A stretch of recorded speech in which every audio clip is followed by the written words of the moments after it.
there's a run of games here. I'm almost calling it Hell Week for the Miami Heat, right? It started with the Chicago Bulls.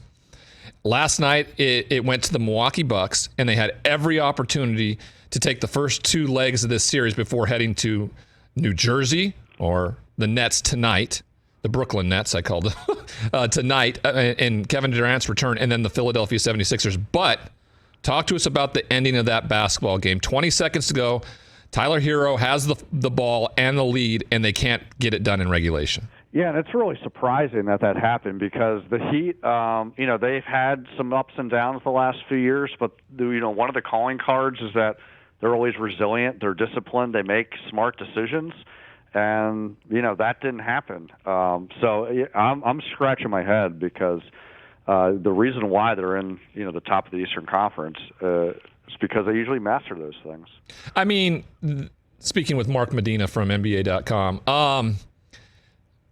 a 4-game road trip like this, it's disappointing, yes, because they really could have stolen one in Milwaukee before heading to these next big games. But that kind of loss, maybe on this road trip, could that spiral into a devastating finish to this thing? Because these are the teams that they're going to have to vie for in the East if they're going to get to an NBA championship.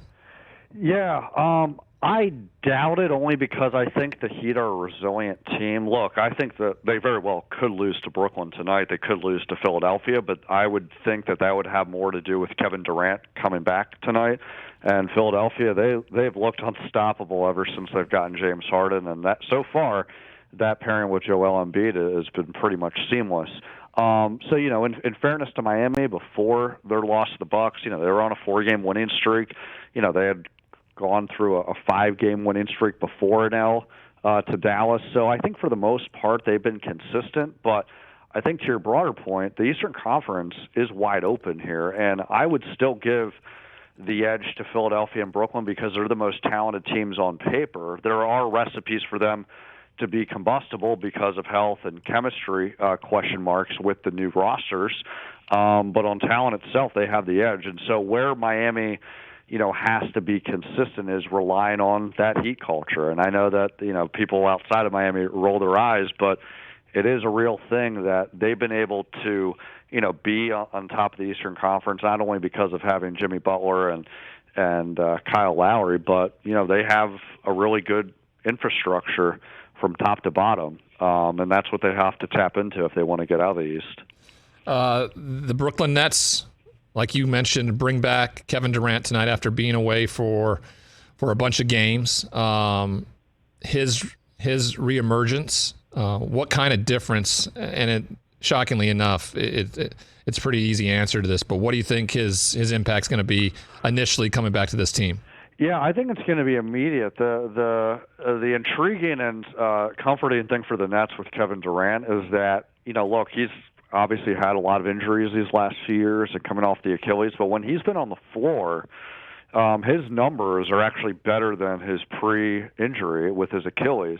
And so as long as he's there, I think they're the favorites to come out of the East. I think the question mark moving forward is, can he sustain a clean bill of health long term, as well as, what's Kyrie Irving's status going to be? There is this gray area now where New York has talked about lowering its mandate, but right. There are some stipulations that doesn't necessarily apply to workers in New York. So it remains to be seen when Kyrie can play in home games. But if Kevin Durant at least is available, they're going to still be the best team in the East. But that's been an uncertainty this season because he has missed so many games. Yeah, 32-31 as of right now, right? In the 8th position, right? We'll see what the backstretch of the season can look like for them and whether they get into a place where they don't have to play in that play-in tournament, because when you bring it down to one game, we talked about the Lakers last year. If they got in and it was a one-game type of deal,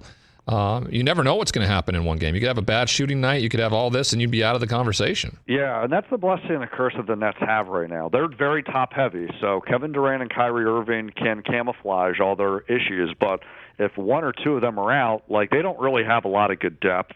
I know they have some decent players, but I don't think it's collectively enough to win games consistently. You mentioned the Lakers. I think specifically in this season, it's a little bit different where, okay, you still follow the old adage, you don't bet against LeBron James, but as he has still been playing at his absolute best in his 19th season at 37, that hasn't been enough for the Lakers still to win games even when he's on the floor. So I think the Nets are in a different position than the Lakers, but it's still this high risk, high reward that, yeah, they have the path to get to the NBA Finals, but they also could lose in the play-in tournament if injuries strike to Kevin Durant the worst possible time. Yeah, it's what made that play-in tournament so interesting ever since the bubble. Hey, you watched all the way to the end. Thanks for that. Watch more right here.